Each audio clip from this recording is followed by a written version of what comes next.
Hello everyone, welcome to Sanmargaha classes. Next question from the Song of Freedom. What does the poet say about the future of the nation? ದೇಶದ ಭವಿಷ್ಯದ ಬಗ್ಗೆ ಇಲ್ಲಿ ಕವಿ ಏನ್ ಹೇಳ್ತಾ ಇದ್ದಾರೆ? ಸುಬ್ರಹ್ಮಣ್ಯ ಭಾರತಿಯವರು ಏನ್ ಹೇಳ್ತಾ ಇದ್ದಾರೆ? The poet believes that the land now belongs to the people and no one will enslave them again. So ಈ ಭೂಮಿ ಅನ್ನೋದು ಸ್ವಾತಂತ್ರ್ಯ ಸಿಕ್ಕ ನಂತರ ಈ ದೇಶವು ಜನರಿಗೆ ಸೇರಿದ್ದು, ಸಾರ್ವಜನಿಕರಿಗೆ ಸೇರಿದ್ದು, ದೇಶದ ಜನರಿಗೆ ಸೇರಿದ್ದು. And no one will enslave them again. Enslave ಅಂತಂದ್ರೇನು? ಅವರನ್ನ ಗುಲಾಮರನ್ನಾಗಿ ಮಾಡಿಕೊಳ್ಳುವುದು, ಅಡಿಯಾಳಾಗಿ ಮಾಡಿಕೊಳ್ಳಲು ಸಾಧ್ಯವಿಲ್ಲ. ಯಾರು ನಮ್ಮನ್ನ ಆಳೋದಕ್ಕೆ ಮತ್ತೆ ಸಾಧ್ಯವಿಲ್ಲ ಅಂತ ಅರ್ಥ.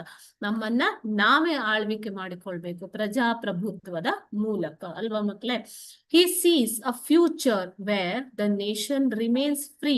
ಭವಿಷ್ಯದಲ್ಲೂ ಕೂಡ ಭಾರತವು, ನಮ್ಮ ದೇಶವು ಸ್ವತಂತ್ರವಾಗಿರುತ್ತೆ. And its people will live with dignity. So ನಾವು ಆತ್ಮಗೌರವದಿಂದ ಬದುಕ್ತೀವಿ ಅನ್ನುವಂಥದ್ದನ್ನ ಅವರು ಇಲ್ಲಿ ಹೇಳ್ತಾ ಇದ್ದಾರೆ. Okay, the poet believes that, ಘನತೆಯಿಂದ ಬದುಕ್ತೀವಿ ಅಂತ. The poet believes that the land now belongs to the people and no one will enslave them again. He sees a future where the nation remains free and its people live with dignity. Dignity ಅಂತಂದ್ರೆ ಏನು ಮಕ್ಕಳೇ? ಘನತೆಯಿಂದ ಬಾಳುವುದು. Okay, thank you.